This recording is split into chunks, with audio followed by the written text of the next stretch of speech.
안녕하세요. 저는 30대 유부남입니다.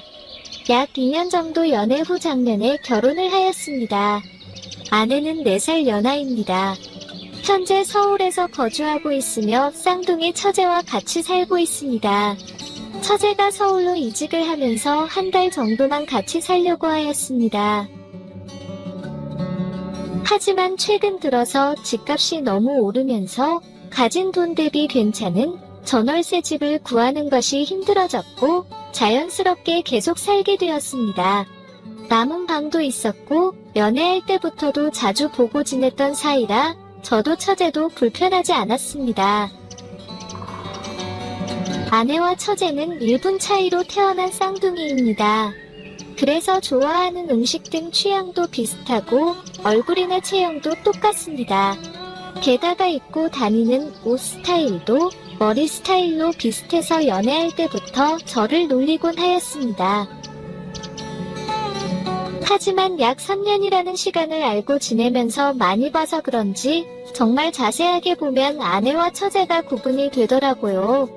올 여름 휴가에 다 같이 여행을 가려고 돈도 모으고 일정도 맞췄지만 시국이 시국인지라 해외여행은 갈 수가 없었고 제주도로 휴가를 가게 되었습니다. 오랜만에 타는 비행기와 여행 가는 기분에 저희는 엄청 흥분해 있었습니다. 숙소에 도착해서 첫날은 수영장에서 같이 놀았습니다. 물놀이를 한참 하다 보니 날도 저 물어갔고 배도 고팠습니다. 숯불에 고기를 한참을 구워주는데 얼마나 덥던지 빈속에 맥주를 제법 많이 마셨습니다. 방에 들어와 이야기를 하며 진정한 술판이 벌어지기 시작했습니다. 이미 사온 술은 다 마셨고 숙소 매점에서 추가로 술을 더 사가지고 왔습니다. 나름 조용한 리조트를 찾다 보니 배달 음식은 시킬 수 없었고 과자와 라면으로 술을 계속 마시며 놀았습니다. 엄청난 주량마저도 똑같은 두 여자 사이에서 결국 제가 먼저 만취해서 방으로 들어갔습니다. 기절하기 직전에 간신히 정신줄을 붙잡고 방으로 기어가다시피 해서 들어간 것으로 기억합니다. 침대에 누워있는데 둘이서 얼마나 수다를 떠는 것을 듣다가 잠이 들었습니다. 한참을 자고 있는데 유리병이 깨지는 소리에 놀라서 잠이 깼고 두 여자들이 완전 만취해서 비틀거리며 정리하다가 술병을 떨어뜨린 것이었습니다. 제가 치우겠다며 두 여자들을 거실 소파로 옮겨두었고 식탁과 주방을 정리하고 나왔습니다. 엄청나게 나온 쓰레기들과 빈 병을 버리려 잠시 숙소 밖으로 나갔다 왔습니다. 거실 소파에서 거의 잠들어 있던 두 여자들이 아내는 제가 자던 침대 위에서 자고 있었고 처제는 소파에서 누워서 자고 있었습니다. 저도 대충 마무리를 짓고 불을 끄고 방으로 들어왔습니다. 몸도 피곤하고 술도 깼는데도 큰 소리에 놀라 깨서 그런지 잠이 안 오는 것이었습니다. 제가 누움이 팔베개를 하면서 제 품 안에 쏙 들어오는 아내를 보니 아랫도리에 힘이 들어가면서 도저히 그냥 바로 잠들 수가 없었습니다. 방문을 잠그고 조심스럽게 아내의 옷을 벗기고서는 키스를 하였습니다. 아내도 기다렸다는 듯 뜨거운 반응을 보였고 저희는 사랑을 나눴습니다. 뒤에서 안고서 사랑을 나누고 있는데 등에 못 봤던 작은 큐피트 화살 문신이 있는 것이었습니다. 너무 놀라서 얼굴을 자세히 보니 아내가 아니라 처제였습니다. 멈추고 가만히 있으니 처제가 움직이면서 계속하라고 하는 것이었습니다. 순간 어찌할 새도 없이 처제 깊은 곳에 마무리를 하게 되었습니다. 술은 이미 확 깨버렸고 서둘려 처제를 옷 입히고 소파에서 자고 있는 아내를 들어서 침대에 눕혔습니다. 아무 일도 없다는 듯이 잘 자고 있는 그 두 사람을 보다가 바닥에서 깜빡 잠이 들었습니다. 다음날 처제가 아침 먹으라면서 깨우는데 정말 화들짝 놀라서 일어났습니다. 전날의 그 사고를 기억하는 건지 말을 꺼내면 뭐라고 해야 할지 오만 가지 걱정이 들었습니다. 식탁에 앉아 해장라면을 먹는데 입으로 먹는 건지 코로 먹는 건지 몰랐습니다.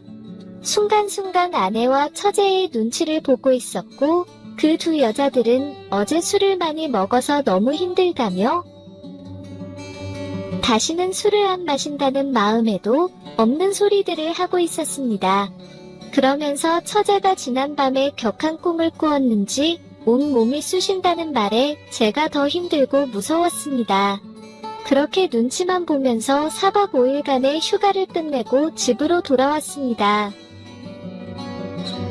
집에 도착하자마자 아내는 피곤하다며 방에 들어가 잠을 잤고 저는 가방 정리 및 여행 빨래를 하고 있는데 처제가 제 옆으로 오는 것이었습니다. 사실 그날 밤 사건을 모두 다 기억한다면서 말을 걸어오는 것이었습니다. 저와 관계를 가지려고 그 침대에 누운 것은 아니었는데 어느 순간 제가 올라타 있는 것을 알게 되었고 느낌이 너무 좋아서 거부하지도 않고 모르는 척 있었다고 하였습니다. 그러면서 지금 자기 방으로 가자고 하는 것이었습니다. 언니, 즉 제 아내가 잠이 들면 전쟁이 나도 모른다면서 제 팔을 잡고 끌고 가는 것이었습니다. 이러면 안 된다고 그날은 실수였다고 하였지만 저와 속궁합이 너무 좋았다면서 꼭 해야겠다며 저를 데려가 침대에 눕혔습니다. 그렇게 처제 침대에서 2번의 관계 후에 그 방에서 나오게 되었습니다.